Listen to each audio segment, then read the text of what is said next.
Assalamualaikum warahmatullahi wabarakatuh. Bismillahirrahmanirrahim. Alhamdulillahirrabbilalamin. Wassalatu wassalamu ala asrofil anbiya'i wal mursalin Sayyidina wa maulana Muhammadi wa ala alihi wa sahbihi ajma'in. Amma ba'du. Pertama-tama yang paling utama, marilah kita panjatkan puja dan puji syukur atas kehadiran Allah Subhanahu wa taala. Sholawat serta salam semoga tetap tercurah limpahan kepada baginda kita, yakni Nabi Muhammad Sallallahu Alaihi Wasallam. Allahumma sholli alaihi. Saya Nabil atau Muhammad Nabil Al-Faid dengan NIM 2313338 dari kelas KPI 4A.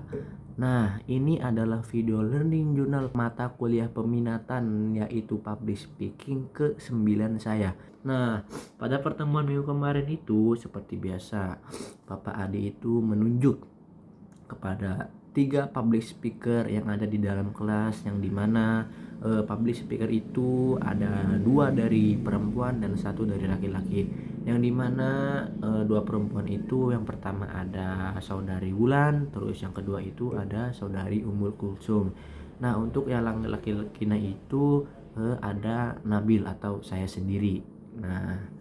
Nah, mungkin langsung saja pada pembahasan atau public speaker yang pertama itu ada saudari Wulan. Saudari Wulan itu dia mengangkat tema tentang keluar dari zona nyaman. Nah, menurut saya apa yang telah disampaikan oleh si saudari Wulan itu sudah sangat keren sekali, karena dimana dia itu kan bilang kepada para audiensnya bahwasanya dia itu adalah seorang introvert. Nah, ketika saudari Wulan ini mencoba berpublic speaker di dalam ranah publik, kan itu sudah maksudnya umum ya, udah lebih dari 2 orang dan udah banyak lagi, itu sudah keren menurut saya, dan banyak sekali yang mengapresiasi kepada saudari Wulan ini. Nah, materi-materi yang disampaikan oleh Wulan itu juga sangat bermanfaat dan terasa bagi saya gitu. Nah, terus itu sebelum mengakhiri dia ingin menerima masukan atau motivasi dari teman-teman kelasnya, yang dimana banyak sekali dari teman-teman kelasnya itu yang mensupport dan menyemangati dan mengapresiasi apa yang Wulan telah lakukan itu. Nah, menurut saya Wulan itu juga emang sudah keren banget sih, yang dimana ketika kita sudah keluar dari zona nyaman, maka kita itu akan menemukan hal-hal yang baru. Beda halnya dengan kita yang tetap terdalam atau masih terjerumus di dalam zona nyaman, itu kita tidak akan berkembang, tidak akan mempunyai pengalaman yang baru, terus pengetahuan yang baru, wawasan yang baru, itu tidak akan mungkin, karena banyak sekali contohnya nih orang-orang sukses yang dia awalnya dari zona nyaman, terus dia keluar dari zona nyaman, kemudian dia itu berhasil menemukan jati dirinya. Nah, secara tidak otomatis ketika kita sudah keluar dari zona nyaman, bisa jadi kita akan menemukan jati diri kita itu seperti, wah ternyata begini ya. Jadi nambah pengalaman, nambah pengetahuan, dan masih banyak lagi. Nah, mungkin terusnya yaitu keberanian untuk keluar dari zona nyaman adalah kunci pertumbuhan keberanian pribadi dan peningkatan kepribadian ataupun kepercayaan diri. Karena apa? Karena meskipun tidak mudah, tetapi terus diiringi dengan langkah kecil yang terus konsisten dan terus bertahap, dan didukung perencanaan yang matang, serta ada dukungan sosial entah itu dari keluarga, kerabat, ataupun teman dekat. Nah, itu akan membawa saudari Wulan akan menuju ke lebih kehidupan atau pengalaman yang lebih matang, pengalaman baru, pengalaman yang bertambah, bukan pengalaman doang tetapi bisa wawasan, ilmu, terus pengetahuan, terus kepercayaan diri, dan masih banyak lagi. Mungkin materi public speaker yang pertama itu sudah dicukupkan. Kemudian kita lanjut kepada public speaker yang kedua, yaitu tepatnya saya sendiri. Nah, yang dimana pada pertemuan kemarin itu saya itu memerankan contoh seorang dai atau seorang pendai yang membawakan judul tentang keutamaan membaca Al-Quran. Kenapa sih saya membawakan judul tentang itu? tentang keutamaan membaca Al-Quran karena banyak sekali sih keutamaan yang kita dapat dari membaca Al-Quran itu. Bukan saya yang ngomong, tapi ini mah emang banyak dari firman-firman Allah Subhanahu wa taala, dari hadis-hadis, terus dari para ustadz, dari para kiai itu banyak menyampaikan tentang keutamaan yang membaca Al-Quran. Nah, kan keutamaan membaca Al-Quran itu kan ada banyak sekali. Nah, di sini saya ingin atau pada pertemuan minggu kemarin itu saya memberikan tiga dari keutamaan membaca Al-Quran. Yang pertama itu ada pahala yang berlipat ganda. Kenapa pahala yang berlipat ganda? Karena ini itu sesuai dengan hadis riwayat Bukhari dan Muslim. Sesungguhnya Rasulullah SAW bersabda yang artinya, barang siapa yang membaca satu huruf dan Al-Quran, maka ia akan mendapatkan satu pahala. Dan dari satu pahala itu akan berlipat ganda menjadi 10 pahala atau 10 kebaikan. Aku tidak mengatakan alif lam mim itu sebagai satu huruf, akan tetapi alif satu huruf, lam satu huruf, dan mim satu huruf. Nah, terus keutamaan yang didapatkan membaca Al-Quran yang kedua itu ada obat penyembuh.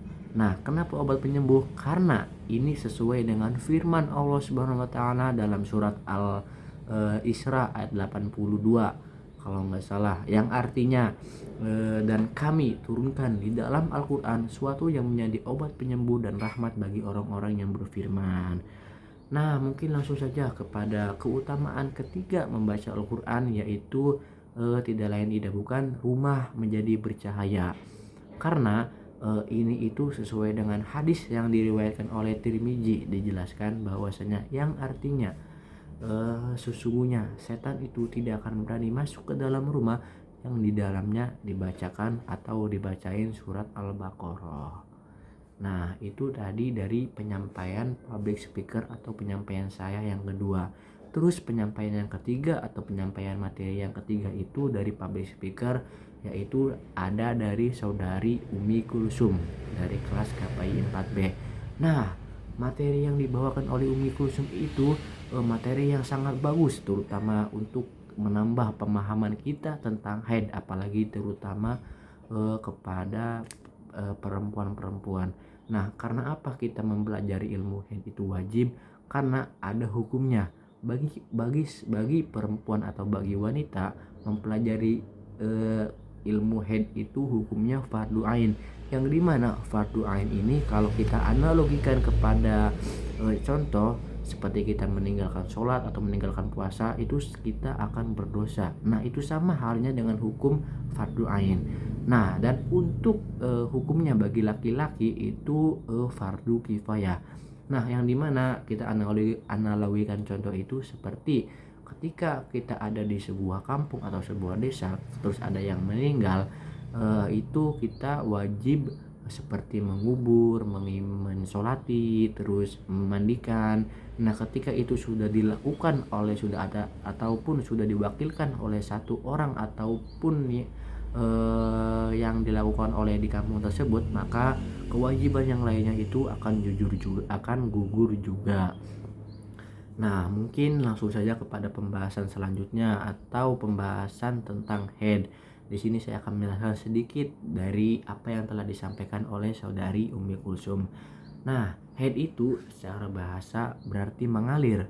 Nah, sedangkan secara istilah itu keadaan di mana seseorang perempuan itu mengeluarkan darah dari farji yang keluar dari pangkal rahim dalam keadaan sehat di waktu tertentu.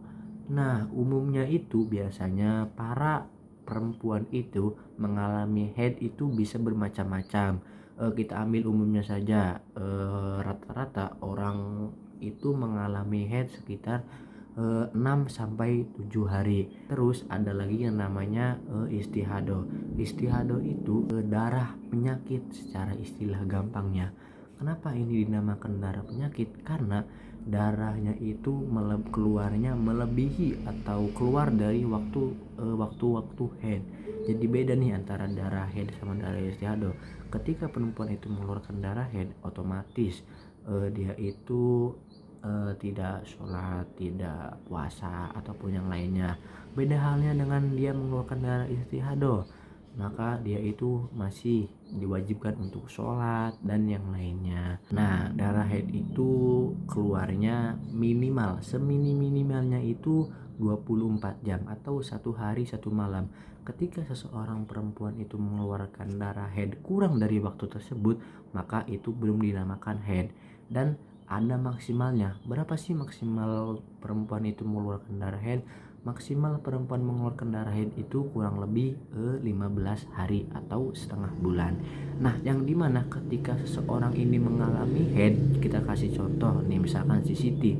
Si Siti mengalami haid sebanyak 15 kali, terus dia tidak berhenti-berhenti, masih lanjut ke hari 16, ke hari 17. Nah, maka 1 sampai 15 hari ini dia dinamakan dengan darah haid. Ketika sudah melebihi batas maksimal haid, maka itu dinamakan darah istihadah. Mungkin karena waktunya sudah hampir melebihi batas maksimal, di sini saya dicukupkan saja, dan banyak sekali masukan dari teman-teman audiens pendengar tentang pemasukan atau tentang pertanyaan-pertanyaan yang dilontarkan gitu. Pokoknya seru banget lah pertemuan pada minggu kemarin itu. Mungkin dicukupkan saja. Saya Muhammad Nabil Alfaid. Sekian, maafkan saya. Wassalamualaikum warahmatullahi wabarakatuh.